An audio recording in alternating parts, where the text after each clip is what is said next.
दोस्तों नमस्कार, मैं हूँ विनीता यादव और आप देख रहे हैं न्यूज़ नशा आदत हर खबर की। यहाँ पर बड़ी खबर ये है कि आरबीआई गवर्नर रहे शक्तिकांत दास अब मोदी जी के प्रिंसिपल सेक्रेटरी हो गए हैं पीएमओ में, प्राइम मिनिस्टर ऑफिस में।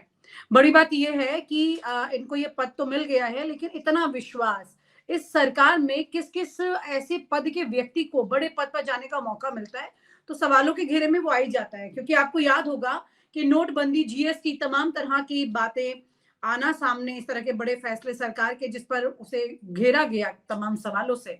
उसके अलावा आरबीआई से एक अच्छा खासा बड़ा फंड जो कि गवर्नमेंट चाहती थी अपने खाते में, उसको लेकर के भी तमाम चर्चाएं रही।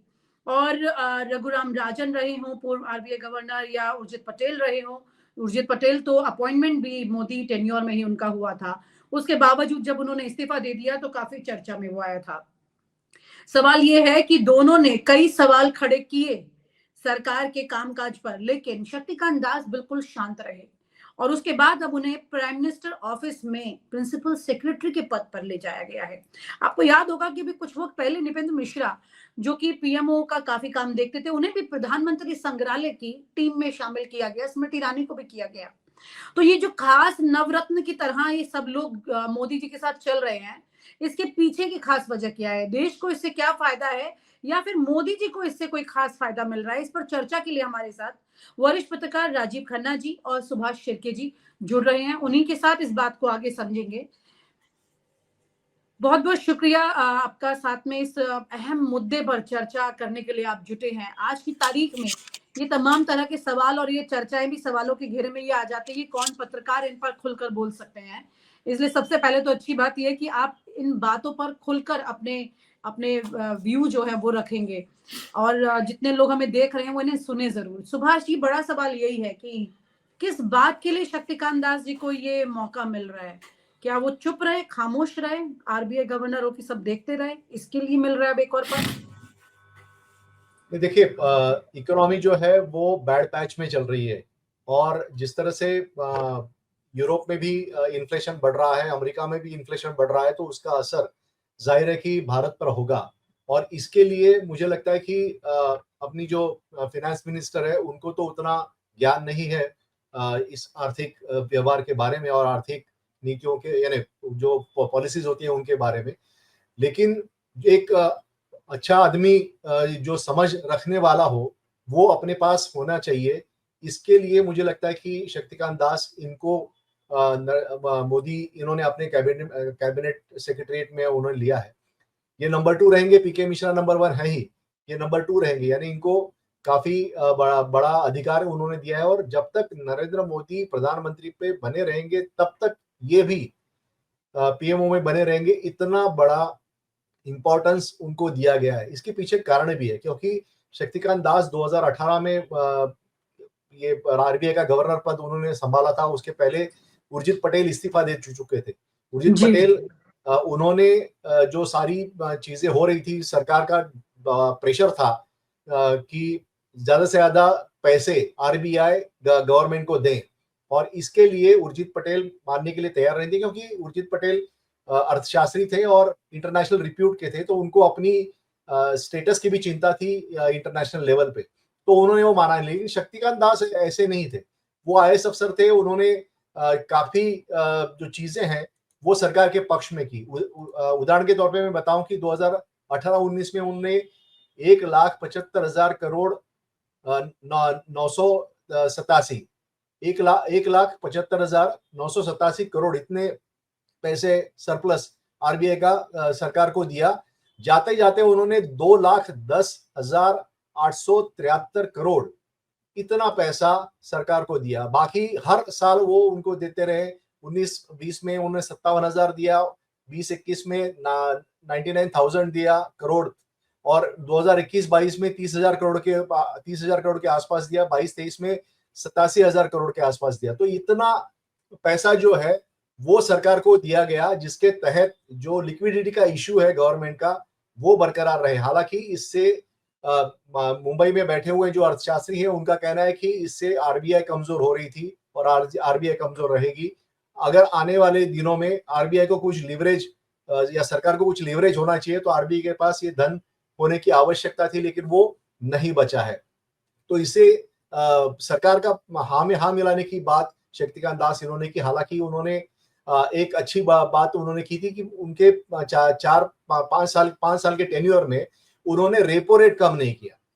वो रेपो रेट जस का तस उन्होंने रखा, जिसका उनके ऊपर बहुत प्रेशर आ गया कि रेपो रेट कम करने के लिए, लेकिन उन्होंने वो उस पे प्रेशर को उन्होंने ये किया, वो झुके नहीं, उसके सामने झुके नहीं, और उन्होंने ये इकोनॉमी जो है वो थोड़ा सा संभालने की उन्होंने कोशिश की। उनके कार्यकाल में जो बैंकों का जो घाटा था वो काफी कम हो गया, यानी 10% से लेकर 3% तक वो आ गया था जब तो उन्होंने। क्या एक अच्छे फाइनेंस एक्सपर्ट के तौर पे रख रहे हैं मोदी जी उन्हें अपने साथ? देखिए, यहाँ पे आरबीआई में बहुत सारे लोग अच्छे लोग हैं, तो उनको एक लीडर चाहिए था, जो लीडर का काम उन्होंने शक्तिकांत दास इन्होंने किया। हालांकि सरकार को जो चाहिए था वो उन्होंने किया, और इकोनॉमी के लिए जो चाहिए था वो उन्होंने किया। हालांकि उन्होंने ज्यादा कुछ एक बैलेंस रखने का काम उन्होंने किया, और यही कारण है कि उनको मोदी, इनके पास और कोई बड़ा अर्थशास्त्री तो है नहीं, तो इसलिए और लगभग 2 लाख करोड़ भी सरकार को दे दी थे इन्होंने बिना सवाल किए, जिस पर उर्जित पटेल ने सवाल उठाए थे। हाँ, उर्जित पटेल ने इसीलिए तो उन्होंने इस्तीफा दिया था। उर्जित पटेल मानने के लिए तैयार नहीं थे कि वो सरकार को सरप्लस आरबीआई का देना चाहिए। उनका ये कहना था कि ये आरबीआई को आने वाले दिनों में अगर कठिनाई आती है, फाइनेंशियल इनसिक्योरिटी आती है, तो आरबीआई उसमें बाजार में पैसे डाल सकता है। और हम अभी देख रहे हैं कि जिस तरह से डॉलर महंगा हो रहा है रुपए के मुकाबले, तो ये सिचुएशन आएगी। अभी कुछ अर्थशास्त्री ये कह रहे हैं कि 100 रुपए तक जाएगा डॉलर। राजीव जी, ये महंगाई से बचने के लिए रखा है या फिर अपने और काम, क्योंकि शक्तिकांत दास जी ने वो काम किया जो कि बाकी लोग नहीं कर रहे थे, मतलब सवाल उठा रहे थे मोदी जी की मंशा पर। इन्होंने सवाल नहीं उठाया, इन्होंने रास्ता बताया कि भाई शांति से भी कई काम हो सकते हैं, लोगों को पता भी नहीं चलेगा। और यही सब तमाम तरह के ऐसे ही आइडियाज लेकर के अब वो पीएमओ पहुंच जाएंगे, तो क्या फर्क आपको लगता है पड़ने वाला है इससे? देखिए, जिस तरीके सुभाष जी ने बताया, ये एक मतलब इनकी जो एक कन्वीनियंस का एक पूरा अरेंजमेंट है ना। अब शक्तिकांत दास जी की अगर हम बात करते हैं तो जो उनका रोल रहा डिमोनेटाइजेशन को लेकर, पहली चीज, जब हालांकि ये तब आरबीआई के गवर्नर नहीं थे, वो एक रोल था। उसके बाद उन्होंने किस तरीके से जिस तरीके सरकार को पैसा दिया वो एक चीज रही, पर साथ साथ कोविड का जो दौर था जिसमें एक बहुत टफ दौर था, जिसमें उन्होंने मतलब आरबीआई को स्टीयर किया, वो एक चीज थी। और सबसे इंपॉर्टेंट चीज ये है ना कि इस सरकार में उन लोगों की जरूरत रही है जो सवाल ना उठाएं, जो जैसा सरकार कहे वैसा चलता रहे। अभी सुभाष जी ने एक चीज का और जिक्र किया, वो था बैंकों के घाटे का जिक्र जो है, पर उसके साथ साथ सवाल एक साथ और था जो उठा, किस तरीके से बैंकों के मर्जर हुए और मर्जर्स के थ्रू किस तरीके से चीजों को समेटा गया, वो एक और चीज थी। अब जाहिर सी बात है कि इन पे, दास साहब पे, मोदी साहब को पूरा कॉन्फिडेंस है, इसीलिए अपनी कोर टीम में उनको लिया है। ये अब आने वाले समय में पता लगेगा कि इनकी परफॉर्मेंस कैसी रहती है, कि क्या रोल वो अपना अदा कर पाते हैं। जैसा कि फिर दोबारा सुभाष जी ने जैसे कहा कि बहुत इंपॉर्टेंट फेज से हम गुजर रहे हैं, जहां पर एक तरफ तो रुपया जो है डॉलर के सामने कमजोर होता चला जा रहा है, दूसरी तरफ इन्फ्लेशनरी प्रेशर्स हैं, तीसरी तरफ हमारी इकोनॉमी जो है ओवरऑल एक बहुत गंदे पैथ से निकल रही है। अनएम्प्लॉयमेंट की दर हम जब देखते हैं उसका मसला रहता है, हमारी मैन्युफैक्चरिंग की दर जो है वो बहुत कम हो चुकी है। तो ये तमाम चीजें जो हैं, इसको किस तरीके नेगोशिएट किया जाता है और क्या ये शक्तिकांत दास ऐसा कर पाएंगे, जो कि कॉन्फिडेंस मोदी साहब ने उनमें शो किया है, ये अब आने वाले समय में पता लगेगा। जी विनीता। बड़ा सवाल यही बन रहा है कि शक्तिकांत दास जब अगर वहां पहुंचे हैं तो क्या चीज के लिए पहुंचे, क्योंकि अगर उर्जित पटेल भी मोदी जी की चॉइस थे, लेकिन उनको मैदान छोड़ करके खुद ही जाना पड़ा, क्योंकि उन्होंने वो काम करने के लिए तैयार नहीं हुए जो मोदी जी अलग तरह के बता रहे थे, यानी कि आरबीआई की स्वायत्ता जो है उसको पूरा खत्म करने की बात कर रहे थे, उसकी फ्रीडम को उन्होंने खत्म नहीं होने दिया। तो ऐसे कॉम्प्रोमाइज करने वाले अधिकारी की क्या जरूरत है पीएमओ में? सुभाष जी, बड़ा सवाल तो यहाँ है, उनकी मंशा पर सवाल नहीं उठते हैं फिर यहाँ पर क्या? देखिए, नरेंद्र मोदी इनको ऐसे अफसर पसंद आते हैं जो उनकी हाँ में हाँ मिला है। उनको ज्ञान देने वाले अफसर उनको पसंद नहीं है, और वो जिस लेवल पे अभी विश्व गुरु के लेवल पे वो गए हैं, खुद को वो ये बायोलॉजिकल मानते नहीं है वो। तो ऐसे में ऐसे आदमी के साथ अगर काम किसको करना है, वो अगर इंडिपेंडेंट ओपिनियन अगर उसका रहेगा तो वो काम नहीं कर पाएगा। इसलिए उनको शक्तिकांत दास जैसे लोग उनको चाहिए। हालांकि शक्तिकांत दास ये आर्ट्स उन्होंने पढ़ा है, एमए उन्होंने आर्ट्स में किया है, और उनकी बैकग्राउंड अर्थशास्त्र की नहीं है। तो ऐसे में उनका उपयोग कितना होगा ये देखना होगा, क्योंकि आरबीआई में एक इंफ्रास्ट्रक्चर था, वहां पे सारी चीजें थी। शक्तिकांत दास इनको सिर्फ लीड करना था, वो उन्होंने किया। अगर उनको वहां पे पीएमओ में इस तरह का इंफ्रास्ट्रक्चर नहीं मिलता तो उनको काम करना मुश्किल हो जाएगा। मैं आपको एक उदाहरण के तौर पे बताऊं कि 2008 में जब पूरा विश्व में मंदी का माहौल था, तब उस वक्त मनमोहन सिंह प्रधानमंत्री थे, जो खुद अर्थशास्त्री थे, वर्ल्ड रिनोन्ड अर्थशास्त्री थे। उन्होंने देश को बाहर निकाला था, इसलिए उन्होंने कई सारे पैतरे आजमाए और कई सारी चीजें उन्होंने की जो आज की तारीख में करना जरूरी है। लेकिन वो समझाने के लिए नरेंद्र मोदी, इनको कोई दूसरा आदमी है नहीं वहां पे।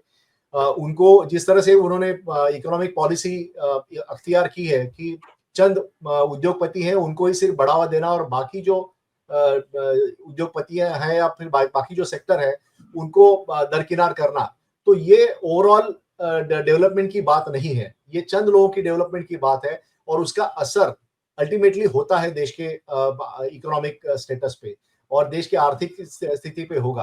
तो इससे बचने के लिए एक रेडिकल कदम उठानी चाहिए, और वो शक्तिकांत दास नहीं दे सकते।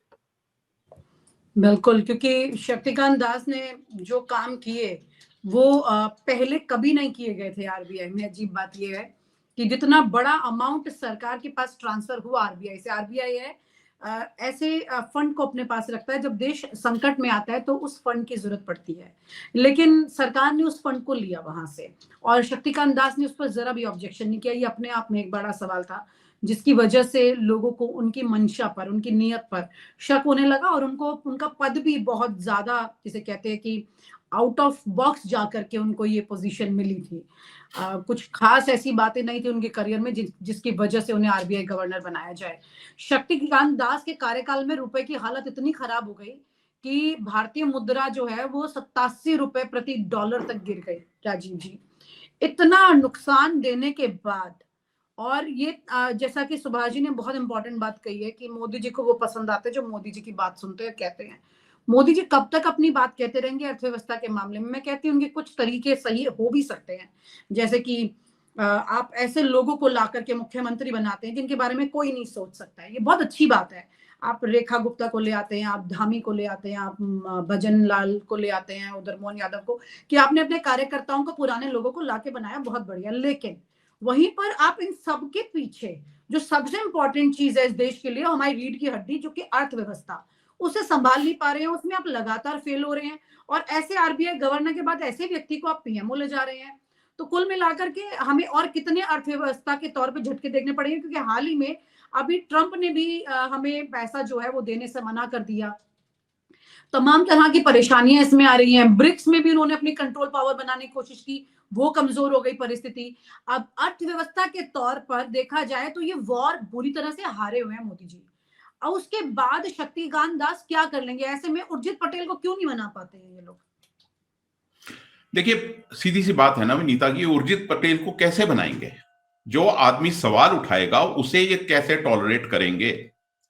आप जो बात कह रही हैं या सुभाष जो बात कह रहे हैं वो बिल्कुल सही बात है कि देखिए, एक आदमी के टेन्योर में, मैं बात कर रहा हूं मोदी साहब की, कितना इंस्टीट्यूशनल डैमेज हुआ है हम सब जानते हैं।